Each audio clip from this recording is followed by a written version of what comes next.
guys, kumusta? Welcome back muli sa aking YouTube channel. So magandang gabi sa inyo lahat guys. So for today's video ay manghuli tayo ng hipon at igat. So bago tayo magpatuloy guys, ay huwag muna kalimutang mag-like, subscribe at pinutin ang notification bell para update ka kapag may bago tayong upload na video. Maraming salamat. So papunta na pala kami ngayon guys sa area kung saan kami manghuli. So may layo-layo pa yung lalakarin natin guys.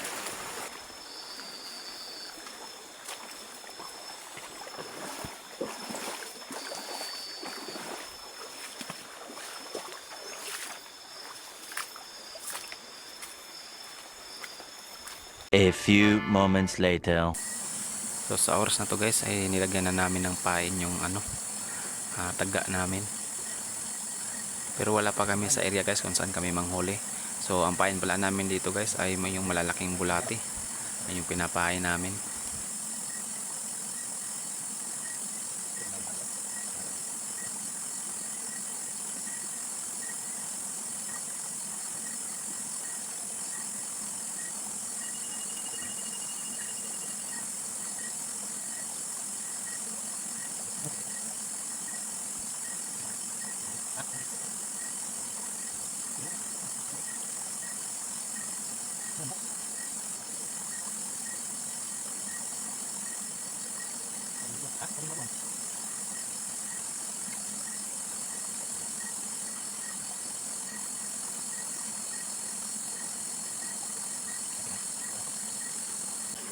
So after ilang minuto guys ay natapos na tayong maglagay ng pain.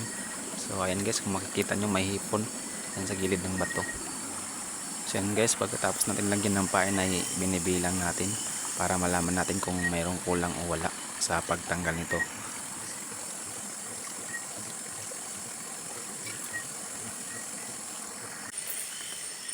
So pagkatapos natin maglagay ng pain at bilangin guys ay papunta na tayo sa area kung saan tayo manghuli na ng hipon at ilagay natin yung mga trap natin na taga.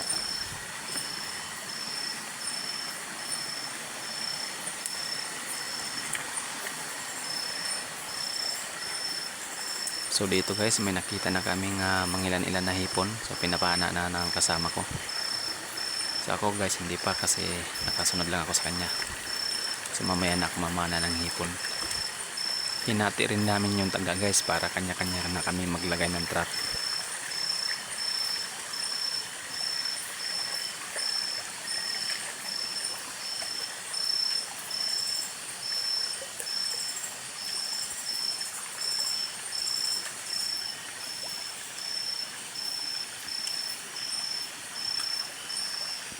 Two hours later. So yan guys, ito na yung huli nating hipon. Ito pala yung huli ko guys. So magpapahinga lang kami kasi merienda muna kasi nagugutom na kami. At pasensya na guys, hindi ko pinakita yung paglagay ng taga kasi medyo umuulan-ulan nung time na yan kaya hindi ko ako nag-video.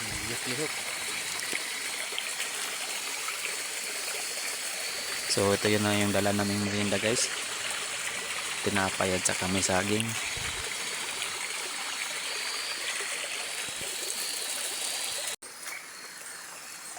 And guys, after natin magmerienda ay continue ulit tayo sa panghuli ng hipon at panglagay ng taga. So yung ilalagay namin ditong taga guys ay ito pala pang last na. So dito na rin kami magpapahinga guys pagkatapos nitong ilagay. At dito na rin tayo magluluto ng pang-ulam natin ngayong gabi. So nakabidyo na ako niyan guys kasi tumigil na yung ulan. Kaya nabidyohan na natin yung paglagay ng taga. Sana ba? So sa malalalim na parte ng ilog namin yan nilalagay guys. Kasi doon kadalasan tumitira yung mga igat. Lalo na pag malalalim na. Tapos may mga bato na malalaki. So sortihan lang yan guys no, kung may huli. Kung may kakain sa pain natin. Kung wala walang huli. So sana naman mayroon guys no, kasi nakakapagod.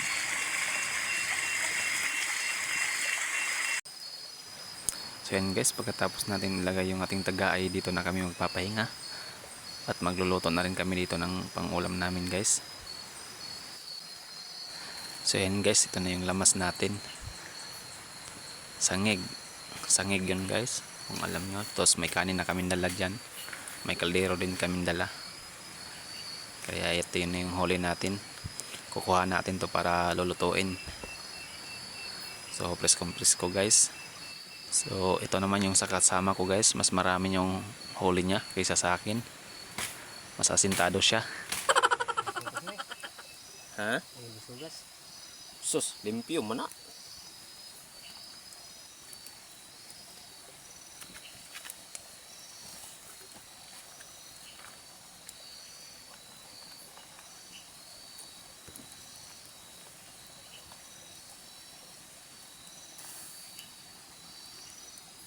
Guna. Nagamay. Katahik na ito. Na, na. So ayan na guys, nilagay na yung lamas natin na sangig. So mabango pala yan guys, yung dahon niya. Ito nga, hapon na.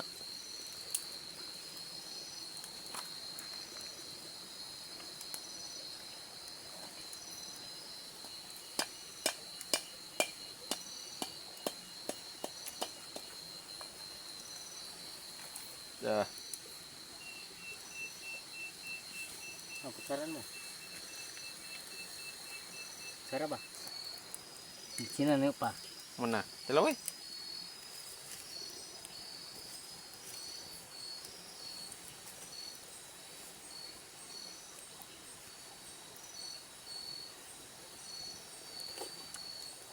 Kuha na.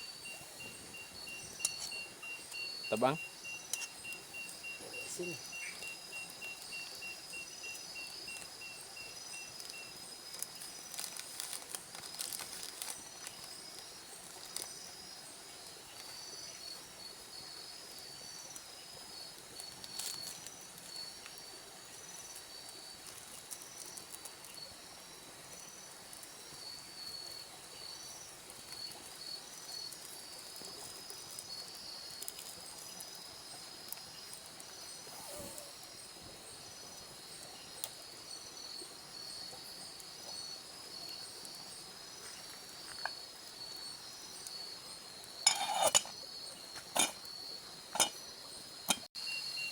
So dahil naluto na yung hipon natin guys, ay kakain na tayo. Dahil continue ulit tayo mamaya manghuli ng hipon, pero hindi na tayo maglagay ng trap. Dahil tapos na yung trap natin nilagay doon sa baba. So pagkatapos naman kumain guys, ay nilipat namin yung aming huli sa aming lalagyan. Para hindi na namin dadalhin, iiwan lang namin dito. So inayos namin yung aming mga gamit guys. Para manghuli na naman.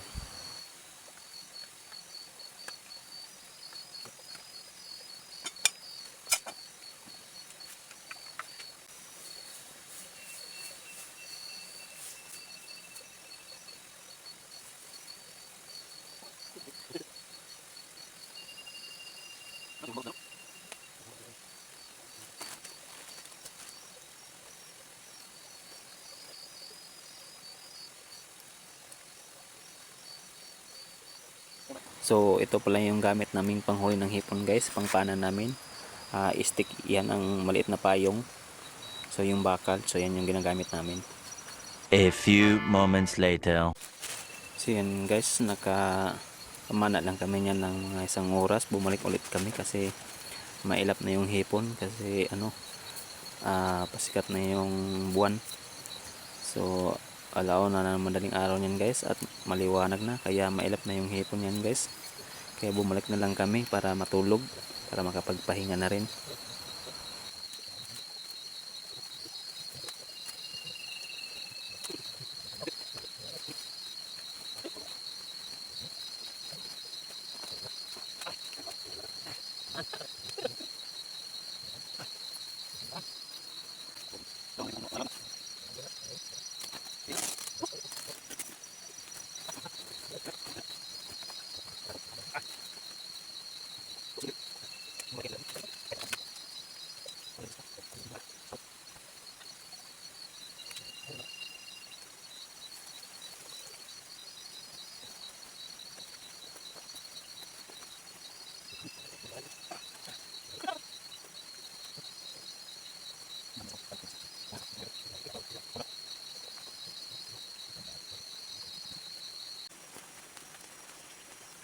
umaga na guys, kailangan na natin gumising para tanggalin natin yung pang trap natin.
So marami-rami na yung taga na tanggal natin guys, pero wala pa tayong huli.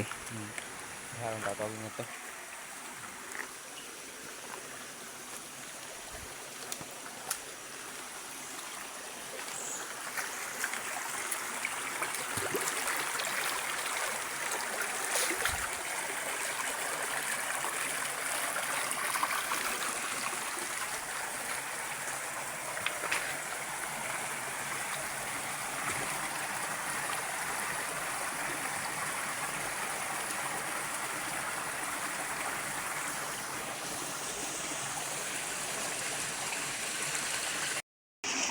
So unang huli natin dito guys, pero maliit kasi laki lang yung daliri ko guys.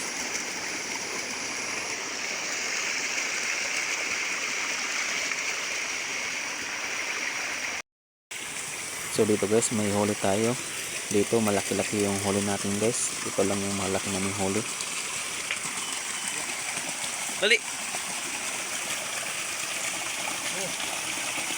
Asa diri? Ikaw nang ni? Asa hara di naman nakabuhi.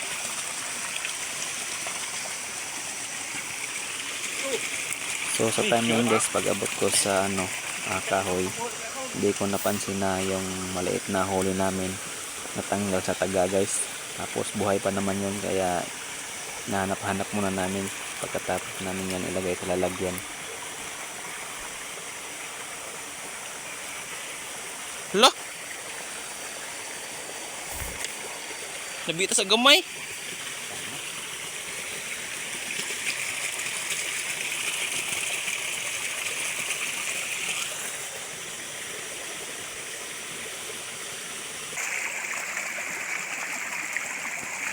So dito guys, may huli na naman tayo. Medyo malaki-laki na rin yung huli natin dito.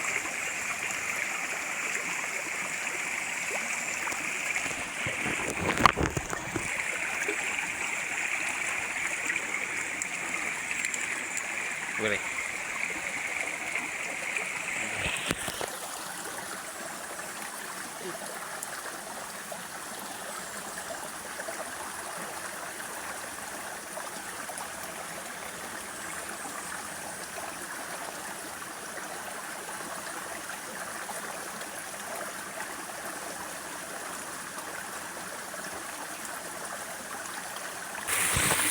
So dito guys, may huli rin tayo, maliit. So patay na guys, nagbig fish siya. Isa na ako na siya sa tubig.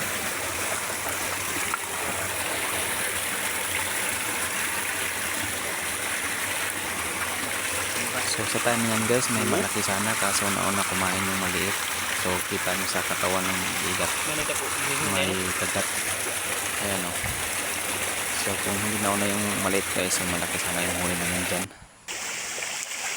So maliwanag na guys, no? Hindi pa rin kami tapos mananggal ng taga namin. Kasi 70 plus yan guys yung taga namin. Tapos yung huli namin konti lang, maliliit pa yung iba.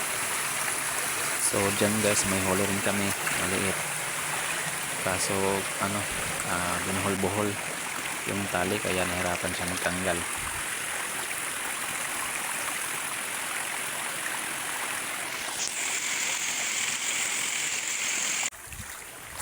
So yan guys, pauwi na tayo. Ito na lahat yung huli natin. 2 hours later. So yan na guys, nakarating na tayo sa bahay natin. Ito na yung huli namin, hipon at igat. So kung magsipag ka lang guys, may libreng ulam talaga. So for today's video guys, no, hanggang dito lang muna tayo. Maraming salamat sa inyong panonood. Hanggang sa muli. Bye bye.